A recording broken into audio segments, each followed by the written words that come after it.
ఇవాళ ఆయన ఒక జాతీయ స్థాయి ప్రధాన కార్యదర్శిగా ఉన్నారు. కానీ ఇప్పుడు వర్కింగ్ ప్రెసిడెంట్గా కూడా ఉండటం వల్ల ఏమవుతుందంటే రాష్ట్రంలో పార్టీ పటిష్టతకి ఆయన తీసుకోవాల్సిన చర్యలతో పాటు జాతీయ స్థాయిలో కూడా, ఎందుకంటే తెలుగుదేశం అనేది దాదాపు 35 ఏళ్ల క్రితం నుంచే, దాదాపు 40 ఏళ్ల క్రితం నుంచి కూడా జాతీయ స్థాయి రాజకీయాలను ప్రభావితం చేస్తుంది. కాబట్టి ఇది ఒక ప్రాంతీయ పార్టీగా ఆంధ్రప్రదేశ్లో కొనసాగుతున్నా కూడా జాతీయ స్థాయిలో కూడా తన బాధ్యతని నెరవేర్చాలి. కాబట్టి ఆయన దృష్టి ఇంకా కొంత ఎక్కువగా అక్కడ పెట్టడానికి, తర్వాత జాతీయ స్థాయి నాయకులతో ఇంటరాక్షన్ అవడానికి కూడా మంచి అవకాశం. తర్వాత ఆయనకు ఇంకొకటి ఏంటంటే అన్నిటికన్నా మించిన పెద్ద బాధ్యత సంక్షేమం, కార్యకర్తల సంక్షేమం. అసలు ఎక్కువ బాధ్యత ఆయన తీసుకునేది అది.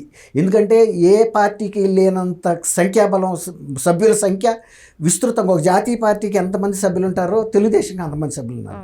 కాబట్టి వాళ్ళకి సంబంధించిన కుటుంబాలకు సంబంధించిన సంక్షేమం కానీ ఇవన్నీ కూడా ఈ ఇన్ని బాధ్యతల మధ్యలో అది కూడా చేస్తున్నాడు ఆయన.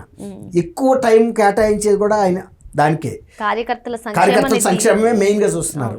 ఇప్పుడు జాతీయ స్థాయిలో ఉన్నా కూడా ఇది కూడా ఆ బాధ్యతను ఆయన వదలకుండా అట్టు పెట్టుకున్నాడు తన దగ్గరే.